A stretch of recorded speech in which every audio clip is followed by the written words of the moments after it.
ये तो ऐसा हुआ ना कि भाई सब नाच के निकले और कौन नाचा। अटल बिहारी वाजपेयी जी ने कहा था समतल करना है जमीन, नुकीले कंकर हटाना है, पत्थरों को दूर करना है। ये कौन सा भाषण है? जिसने गुनाह किया उसको सजा नहीं होती, ऐसा अगर मैसेज सोसाइटी में जाएगा इसका असर काशी और मथुरा पर भी।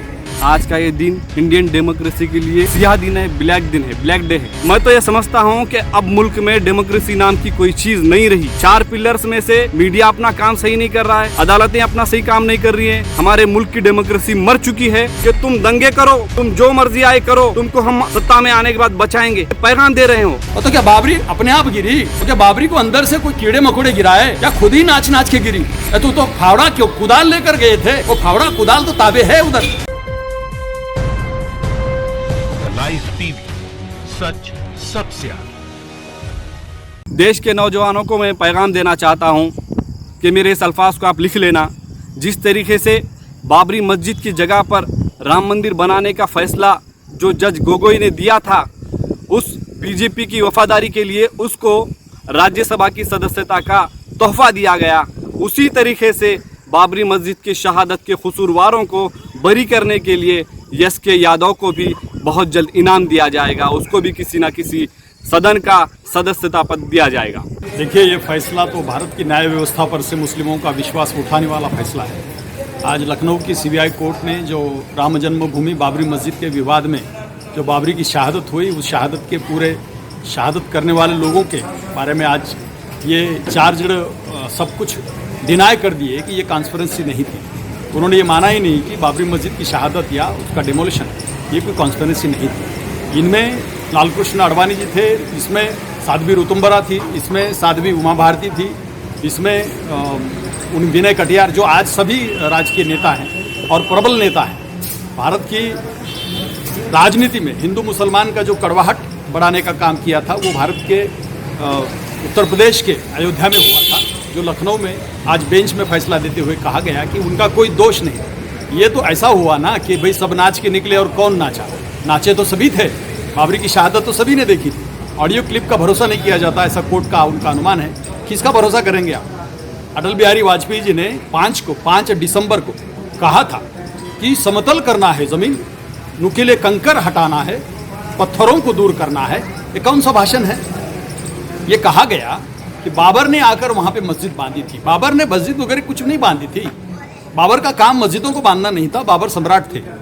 ये दंतता, ये जो कहानियाँ रचने का काम है, ये फैसले को बढ़ावा देगा। जिसने गुनाह किया उसको सज़ा नहीं होती, ऐसा अगर मैसेज सोसाइटी में जाएगा इसका असर काशी और मथुरा पर भी। इस फैसले को ना सिर्फ मैं बल्कि पूरा देश बिल्कुल एक्सेप्ट नहीं कर सकता, कबूल नहीं कर सकता। आज का ये दिन इंडियन डेमोक्रेसी के लिए सियाह दिन है, ब्लैक दिन है, ब्लैक डे है। वो इसलिए कि सुप्रीम कोर्ट ने 9 नवंबर को अपने इसमें कहा था कि it is an egregious violation of rule of law. ये सुप्रीम कोर्ट का कहना है। सुप्रीम कोर्ट ने जब कहा था, और सुप्रीम कोर्ट के जो जजमेंट्स होते हैं, सुप्रीम कोर्ट अगर कोई बात कहता है तो सारी निचली कोर्टों के लिए वो लॉ बन जाता है। सुप्रीम कोर्ट ये कहता है और इलाहाबाद की सीबीआई कोर्ट का जजमेंट ये आता है कि इनको बरी किया जाता है। ये शेमफुल है। लिब्रान आयोग, ये साफ जाहिर होता है कि लिब्रान आयोग की जब रिपोर्ट पेश की गई तो रिपोर्ट में साफ साफ कहा गया कि ये लोग कसूरवार हैं बाबरी मस्जिद की शहादत के। और बाबरी मस्जिद की शहादत के वक्त जो दंगे हुए उसमें जिन लोगों की मौतें हुई उन सब के जिम्मेदार ये लोग हैं। क्या होता है कि तुम्हारी मस्जिद मेरा मंदिर, इसमें सब विवाद पैदा होकर भारत की जन सामान्य में जो वितुष्ट आता है उसका नुकसान समाज पर आता है। ये फैसला बहुत कुठाराघात है। भारत ने जो न्याय व्यवस्था बनाई थी वो अब राजकीय कार्यकर्ताओं के मन पर, इशारों पर चल रही है। इससे पहले जो फैसला आया कि बाबरी मस्जिद की जगह पे राम मंदिर होगा, भावना के आधार पे हुआ। भावना के आधार पर फैसले देने के बाद वो 5 जजों की पीठ ने कहा कि भव्य राम मंदिर तुम बांधो, इतने दिनों में बांधो। सरकार को कोई न्यायपालिका आदेशित करती है कि धर्म ग्रंथ के आधार पर राज्य बनाओ, वो मंदिर बनाओ, ये मस्जिद बनाओ। ये कोई फैसले होते हैं? फैसले भारत के सभी की सभी राज्य व्यवस्था की तरफ जाने लगे हैं। एक भी फैसला लॉकडाउन के हित में नहीं आया। लॉकडाउन के संदर्भ में जो मजदूरों का फैसला था कि मजदूरों को कुछ रोजी मिलनी चाहिए, रोजगार मिलनी चाहिए, सुप्रीम कोर्ट ने कोई सुनवाई नहीं की। यही मामला उन्होंने कश्मीर के मामले में किया। लिब्रान आयोग ये कहता है और कोर्ट उनको बरी करती है। ये बहुत बड़े शर्म की बात है, बहुत अफसोस की बात है। मैं तो ये समझता हूँ कि अब मुल्क में डेमोक्रेसी नाम की कोई चीज़ नहीं रही। वो इसलिए नहीं रही, 4 पिलर्स में से मीडिया अपना काम सही नहीं कर रहा है, अदालतें अपना सही काम नहीं कर रही हैं, तो कैसे हमारी डेमोक्रेसी ज़िंदा है हम कह सकते हैं? हमारे मुल्क की डेमोक्रेसी मर चुकी है। हमारे मुल्क में आज जो सत्ता में बैठे हुए हैं वो अपने मर्ज़ी के मुताबिक अदालतों को इस्तेमाल कर रहे हैं। जो सत्ता में बैठे हुए हैं वो अपने मर्ज़ी के मुताबिक रिपोर्टर्स को, न्यूज़ चैनलों को इस्तेमाल कर रहे हैं। तो ये हमारी डेमोक्रेसी की हत्या है। आज हमारे देश के लिए काला दिन है। कोई भी फैसला न्यायिक बाजू से नहीं आ रहा है। जो सरकारें चाहती है वो फैसला आने लगा है। ये तो अपेक्षित था।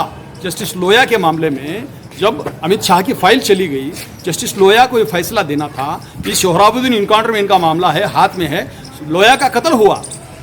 आप जजेस को मार सकते हैं, जजेस उनके हिसाब से फैसले नहीं देंगे, ऐसा कैसे हो सकता है? जजेस जुडिशरी बर्डन में है, बहुत बड़े दबाव में काम कर रही है। 4 जजेस ने, जिसमें रंजन गोगोई भी कहा करते थे, उन्होंने कहा कि भारत की न्याय व्यवस्था बहुत घातक पैमाने पर चल रही है। क्या फैसला सुनेंगे आप?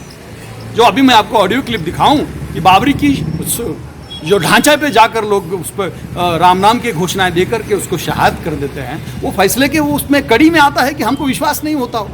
मैं समझता हूं कि देश के लिए काला दिन है। सुप्रीम कोर्ट अपने जजमेंट में ये कहता है कि it is an egregious violence of rule of law, और ये अदालत कहती है कि इनको बरी किया जाए। अफसोस की बात है, रंगनाथ मिश्रा कमीशन जो बनाया गया, लिब्राहन आयोग जो बनाया गया, लिब्राहन आयोग की रिपोर्ट क्या कोई मायने नहीं रखती? लिब्राहन आयोग की रिपोर्ट तो कोई मुसलमान ने नहीं बनाया। उस रिपोर्ट की कोई मायने हैं या नहीं है? यही कल्याण सिंह ने कहा था, हलफनामा दिया था कि बाबरी मस्जिद को मैं दोबारा उसी जगह पर बनाऊंगा। इतने सब कुछ होने के बावजूद, इतने लोगों की जाने के बावजूद, बाबरी मस्जिद की शहादत होने के बावजूद उन तमाम को बाइज्जत बरी किया जाता है। ये शर्म की बात है। और ये पूरे मुल्क को मैसेज है, उन कट्टरपंथियों को ये देश और आज की अदालत ये मैसेज दे रही है कि तुम दंगे करो, तुम जो मर्जी आए करो, तुमको हम सत्ता में आने के बाद बचाएंगे। ये पैगाम दे रहे हो। ये देश के लिए बहुत खतरनाक मैसेज जा रहा है, जिसको देश कभी कबूल नहीं करेगा। सीबीआई ने जो पेश किए उसमें के कोई सबूत अच्छे नहीं है। क्या कौन से सबूत लाएंगे? लाल कृष्ण आडवाणी के सबूत लाएंगे आप? ये सबको छुड़ाने का फैसला है, सबको निर्दोष करने का फैसला है। सोची समझी साजिशों के तहत तुम ये करते जाओ, हम माफ करते जाएंगे, आपको गुनहगार नहीं करेंगे, ऐसा फैसला है। ऐसे फैसलों से न्याय मजबूत नहीं होगा, अन्याय बढ़ेगा। कौन क्या करता है इससे विषय नहीं आता। सब मामले कोर्ट पर चले जावें और कोर्ट ऐसे फैसले देवें तो इंसाफ की मांग करना ही गलत हो जाएगा। सीबीआई का ये फैसला चैलेंज में नहीं होगा, क्योंकि यूपी गवर्नमेंट ही किसके ताबे हैं? यूपी की ताबे। यूपी काय को फैसला करेंगे? ये तो दब गई बात। अब एक जमीन का कंकर वहां दिखेगा नहीं। आपने कहा कि 92 में तो शहीद हुई थी, कहाँ थी बाबरी? किसने कहा कि बाबरी थी? तुमने भुला दिया, उन्होंने भुला दिया, उन्होंने गिरा दिया, इन्हें कहा कि भाई नहीं गिरी, गिराई नहीं गई। ये कोई साजिश नहीं हो सकती। धर्मस्थल के बारे में अपोहा फैलाना, अभी काशी मथुरा की अफवाह चल रही है। वहाँ कृष्ण मंदिर था, वहाँ पे ईदगाह मस्जिद थी, उन्होंने गिराया, इन्होंने पढ़ाया, उन्होंने बांधा। ये क्या चल रहा है? हमें कोई न्याय मिलेगा नहीं मिलेगा, ये विकास की बात होती है। किसको गिरावे, किसका क्या करे, कि जनसामान्य की बात है। तुम भड़का क्यों रहे हो? भड़काने वाले फैसलों को अगर न्यायोचित कहा जावे तो फिर वो इंसाफ नहीं होता। 92 के बाद जो दंगे हुए, 92 में इनकी रथ यात्रा के समय जो दंगे हुए, उसका क्या करोगे आप? कितने लोग मरे थे, उनका क्या करोगे आप? किनके घर तबाह हुए, उनका क्या करोगे? किसका बाप मरा, किसके बच्चे मरे? कुछ हुआ ही नहीं। फैसला ऐसा आया कि कुछ हुआ ही नहीं, बाजार खत्म हो गया, सबने अपने अपने पंडाल उठा लिया। ये न्याय होगा? ये इंसाफ होगा? ये फैसला गलत है और भारत की न्याय व्यवस्था पर कुठाराघात है। सोचकर फैसला देने से पहले कोर्ट ये सोच रहा है कि कौन सत्ता में बैठा है, वो खुश होगा तो मैं क्या करूंगा। क्या तय करोगे? राज्यपाल बनोगे, एम्बेसडर बनोगे? सबका रास्ता तय। कोई फैसला दे दो, उचित फैसला दे दो, सरकार के हित में फैसला दे दो, बस एम्बेसडर बन के चले जाओ, राज्यसभा में चले जाओ, खुश हो जाएगी जनता। इसको न्याय व्यवस्था करेंगे आप? ये सब के सब डैमेज्ड है। Damage to people, damage to control of society, सब कुछ तबाह है। यह ऐसा दिन है, बाबरी की शहादत के बाद, उसकी इंसाफ की मांग होने के बाद इनको रिहा करना। वो कहा गया कि बाबरी नहीं गिरी, और तो क्या बाबरी अपने आप गिरी? वो क्या बाबरी को अंदर से कोई कीड़े मकोड़े गिराए? क्या खुद ही नाच नाच के गिरी? तो फावड़ा क्यों कुदाल लेकर गए थे? वो फावड़ा कुदाल तो ताबे है उधर, चार्जशीट कैसी बनती है इस पर डिपेंड नहीं करता। कोर्ट ने ये सोचना चाहिए था कि ये गलत फैसला देने से पहले भारत की न्याय व्यवस्था पर क्या असर होगा, क्योंकि हम न्याय व्यवस्था पर विश्वास करते हैं और न्याय व्यवस्था जब अंधी होकर फैसले देती है तो फिर विश्वास नहीं होता कि ये न्याय व्यवस्था है। मजबूत होनी चाहिए न्याय व्यवस्था, निरपेक्ष होनी चाहिए न्याय व्यवस्था। सभी को दोषी ठहराए ऐसा तो नहीं था, लेकिन सभी निर्दोष कैसे हो सकते हैं। साध्वी ऋतुम्बरा का बयान देखते हैं आप, साध्वी उमा भारती का बयान देखते हैं आप, क्या घातक बयान है।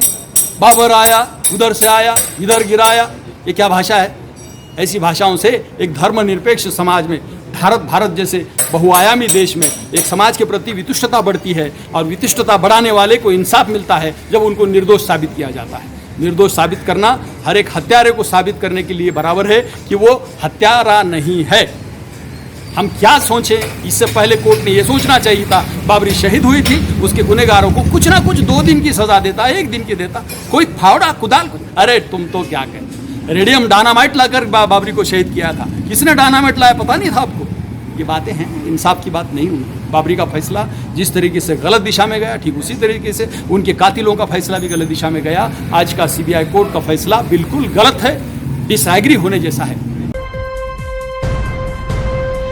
लाइव टीवी, सच सबसे आगे।